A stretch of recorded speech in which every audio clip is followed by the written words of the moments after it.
Hello friends and welcome back to the basement. Today I'm going to be reviewing The Fall Guy.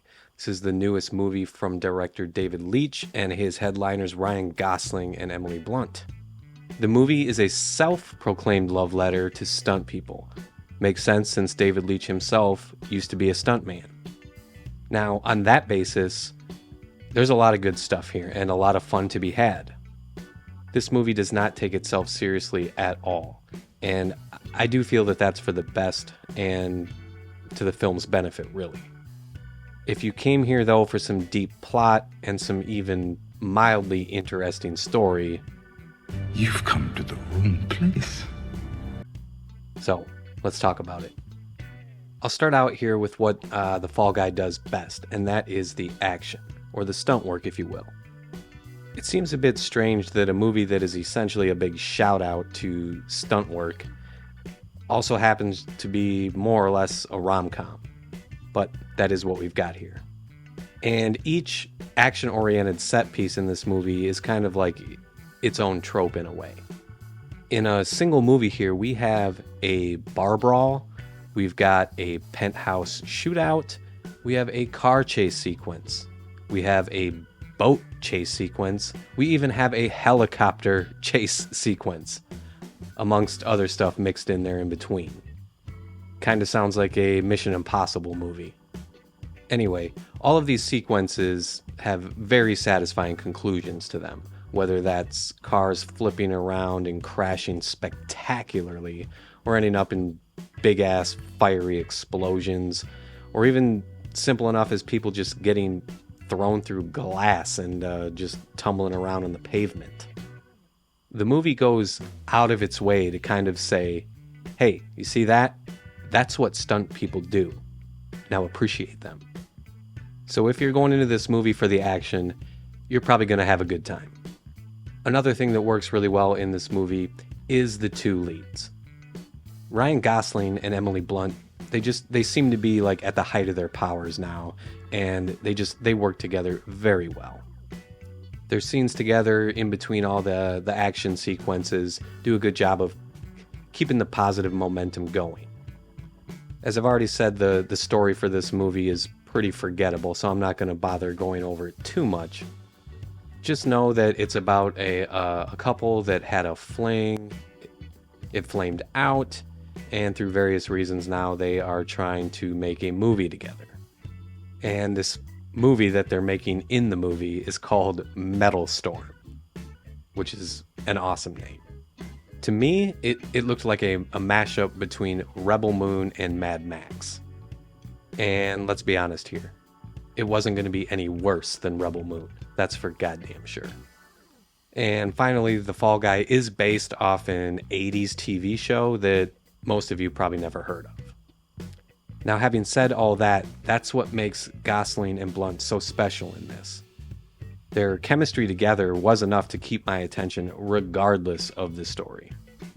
For me personally, roles like this one, in my opinion, are when Ryan Gosling is at his best.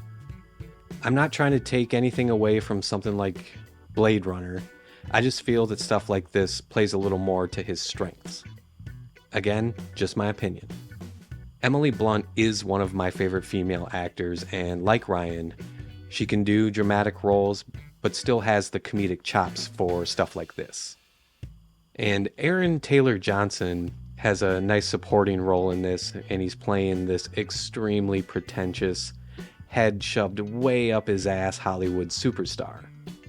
He is hamming it up in every scene that he is in, and it's great. There's a scene in here where we see him doing a commercial for like cologne or something that looked like it was taking shots at Johnny Depp. Now, I don't know if it was or it wasn't, but I hope it was. I'm becoming a pretty big fan of his. I really liked his role in Bullet Train, which is another David Leitch movie. And just in case you forgot, he was Kick-Ass. I'm Kick-Ass. The Fall Guy is one of those movies where you can just tell that everybody who's in this movie was having a really good time just making it. And I feel that way about several of David Leitch's movies, so I would assume he's just a really fun director to work with. I also enjoyed the soundtrack to this movie quite a bit.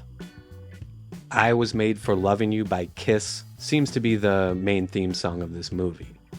It gets used several times throughout, and it even has like different variations of it. There's one version that sounds like it's using classical instruments, and then there's another version later on that's just a cover of the song from another band.